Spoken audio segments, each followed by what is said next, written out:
देखिए, जीवन में व्यक्ति कई बार परेशान हो जाता है और वो सोचता है कि मेरे जीवन में परेशानी क्यों आई, क्यों ये बाधाएं दिख रही है।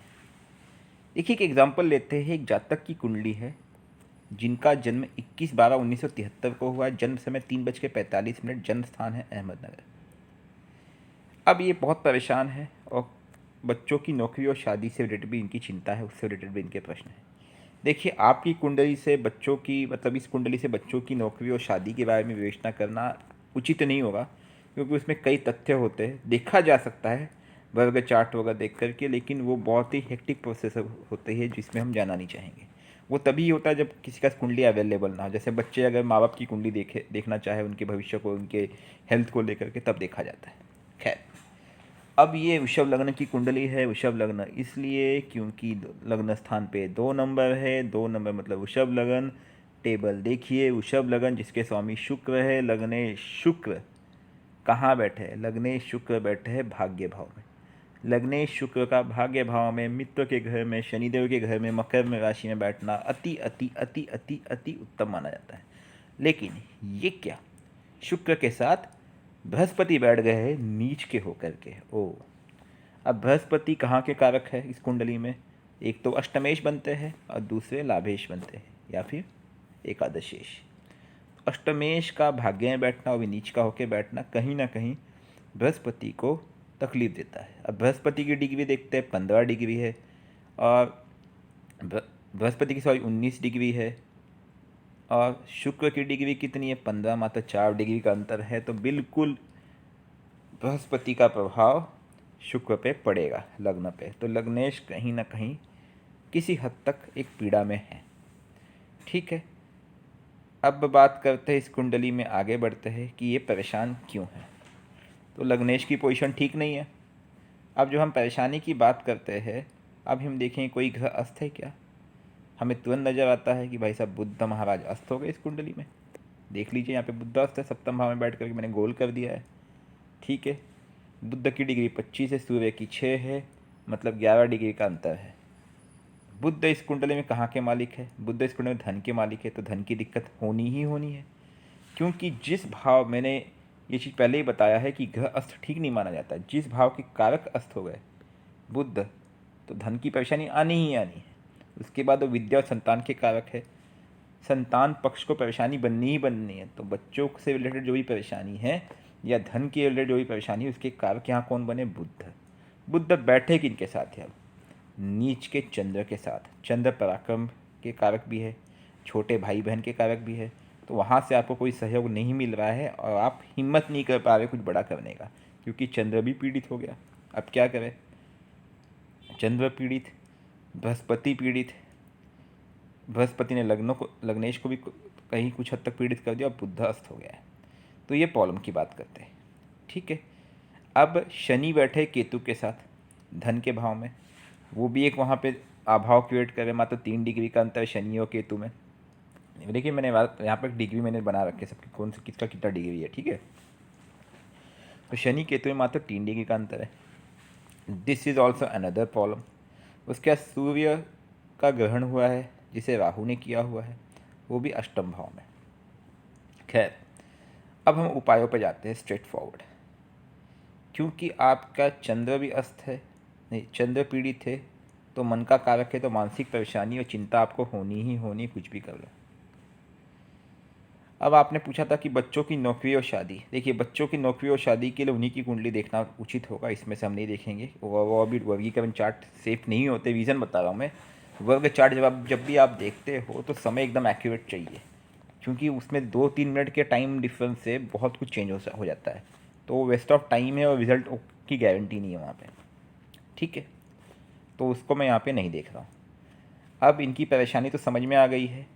परेशानी का जो मूल कारण है, इस समय भले शुक्र की दशा है। देखिए, जब मैंने कुंडली देखनी आरंभ की, सबसे पहले देखा भैया दशा किसकी है? शुक्र की।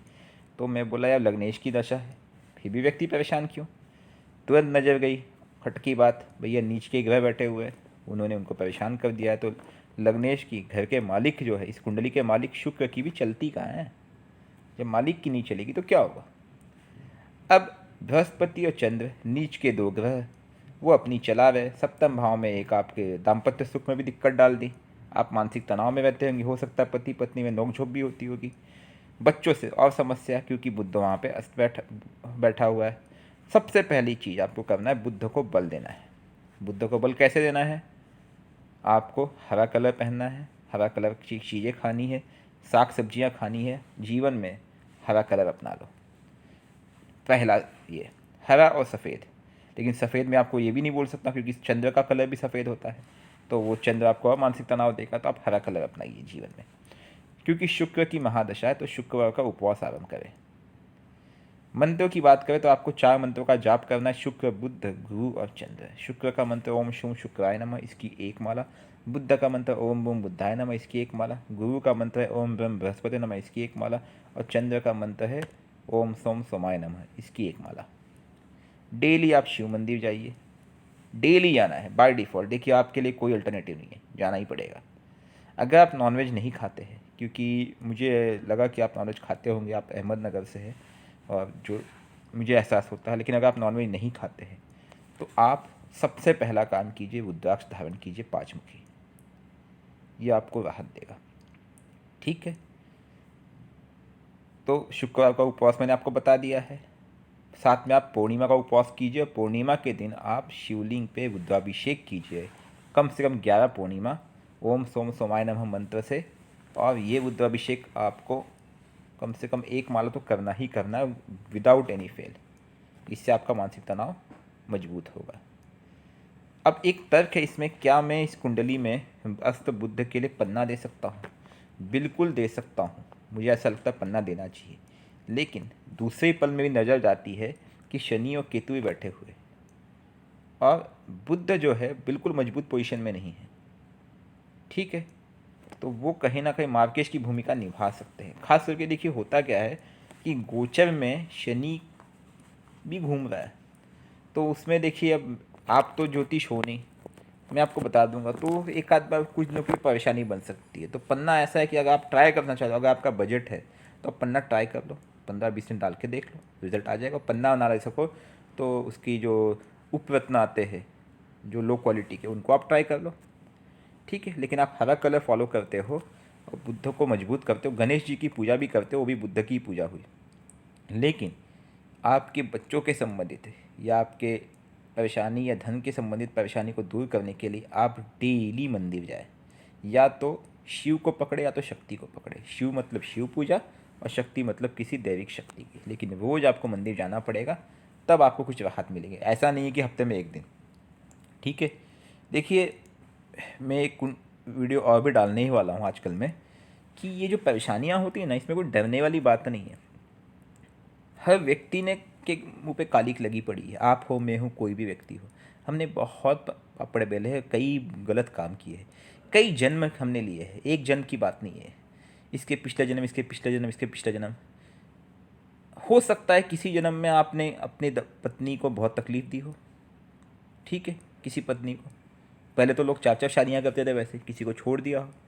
समझो आप उसकी उम्र उस समय 20 या 22 साल रही होगी, आपने अपनी पत्नी को छोड़ दिया, उसने 25 साल का जीवन आपके बिना गुजारा किया, मतलब कष्ट करके मेहनत करके, तो उसने 25 साल को कर्ज ही दिया होगा ना, बद्दुआएं ही दी होगी। तो सप्तम भाव का कारक वही है कि जब वो जो 25 साल की बद्दुआ आप 1 दिन के 2 मिनट के मंत्र जाप से काट सकते हो, कि आप ये सोचिए पहले। ऐसे ही हो सकता है आपने किसी के बच्चे को परेशान किया हो। देखिए मेरे कुंडली में भी दोष है, मैं आपको बता रहा हूँ। मेरी माता बचपन में मुझे छोड़ के चली गई, कैसे? देखिए मेरी कुंडली में दोष था, और जब बचपन में जिस व्यक्ति ने कुंडली देखी तो उसने उसमें लिख दिया था कि माँ का बिछो जल्दी होगा, हो गया। अब इसका क्या तात्पर्य है? मैंने भी कोई पाप किया है? मैंने कभी माता के सम्मान को ठेस पहुँचाई है? मैंने कभी माता को हर्ट किया था? किसी की माता को से किसी बच्चे को दूर किया होगा, हो सकता है, तो वो सज़ा मुझे मिली। तो ये कर्मों के प्रारब्ध है, हमें इसे हंसी खुशी एक्सेप्ट करना चाहिए और सिर्फ उस विधाता, उस परमात्मा, उस शक्ति, उस माता के शरण में चली जाओ, आँख बंद करके। और ये मत सोचो कि 2 मिनट 5 मिनट, जब समय मिले। ये तो मैं मिनिमम बता रहा हूँ आपको कि सुबह 5-7 मिनट और शाम को 5-7 मिनट या सुबह 10 मिनट का टाइम निकाल के पूजा करो। लेकिन आपकी छुट्टी है, थर्सडे ऑफ है या संडे ऑफ है, छुट्टी है, उस दिन आप मंदिर जाओ, पूजा पाठ करो, मंत्र जाप करो, आराधना करो, हवन करो, जो आपका बजट करे। देखिए दैविक शक्तियों को श्रद्धा चाहिए। आप यकीन मानिए आपकी सब बाधाएं अपने आप दूर हो जाएगी। सब बात की एक बात, परमात्मा के शरण में जाओ, शक्तियों के शरण में जाओ, कोई नहीं टिकेगा आपके सामने। ठीक है, कुंडली से बड़ा कुछ नहीं। कुंडली से बड़ा मैंने नीचे लिखा हुआ, मनुष्य अपने भाग्य को बदल सकता है कर्मों के द्वारा। Thoughts make your own destiny, इस बात को आप ध्यान रखिएगा। तो ऐसी कोई चीज़ नहीं है जो इंसान नहीं कर सकता है, बस कर्मों पे ध्यान दे। ठीक है, तो कुंडली में आपके दोष, कुंडली विवेचना तो ये है कि कमी क्या है जो आप पिछले जन्म से लेके आए हो। ठीक है, अब जब उपायों की बात आती है, अब उपाय आपके हाथ में। उस कमी को दूर करने के लिए आपको मेहनत करनी होगी। ठीक है, अगर आप मेहनत ढंग से कर लिए तो ये सब कमियां कोई मायने नहीं रखती, मैं आपको यकीन दिलाता हूँ। लेकिन अगर आप नहीं कर पाए, हो सकता है, देखिए, जब तक अगर आपने 99% भी कर दिया लेकिन 1% भी आप बच गए, तब भी आपको सफलता नहीं मिलेगी। यहाँ ये बाइनरी चलता है खेल इसमें। मतलब जो आपके पूर्वजन्म के प्रारब्ध है उसको काटना ही पड़ेगा, और दिल से। अगर आप मजबूरी में काटने की कोशिश करोगे कि भाई मैं पूजा कर रहा हूँ लेकिन हे भगवान मेरे साथ ही ऐसा क्यों हुआ, ऐसा नहीं।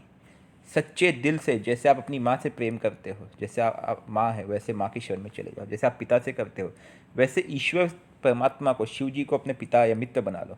और जब संबंध जोड़ोगे तो प्रेम से जब आप करोगे ना, स्नेह से और विश्वास के साथ, फिर रिजल्ट आता है। मैंने देखा है, मेरे जीवन में भी कई बाधाएं थी। मैंने कम से कम कितना भी कम किया तो 15 से 20 लाख मंत्र जाप किया होगा, तब जा कर के राहत मिली, वो भी 50%। आप ये मत समझो कि मैं बहुत बड़ा कोई ये है। मैंने कई तंत्र साधनाएं की, बहुत चीज़ें की, बाद में फिर अनुभव आया, विश्वास हुआ, तो धीरे धीरे आप समझ लो 90% राहत हो गई। तो ये टाइम लगता है। ठीक है, कई लोग कहते हैं एक दिन में रिजल्ट नहीं आता है, इट टेक सम टाइम। तो वैसे कोई विशेष दिक्कत नहीं है, लेकिन इन बाधाओं का आप उपाय करें, आपकी परेशानी दूर होगी। और शिव जी के शरण में जाए, माता जी के शरण में, डेली आप पूजा पाठ करते रहे, बस बाकी निश्चिंत हो जाए। जय माता दी।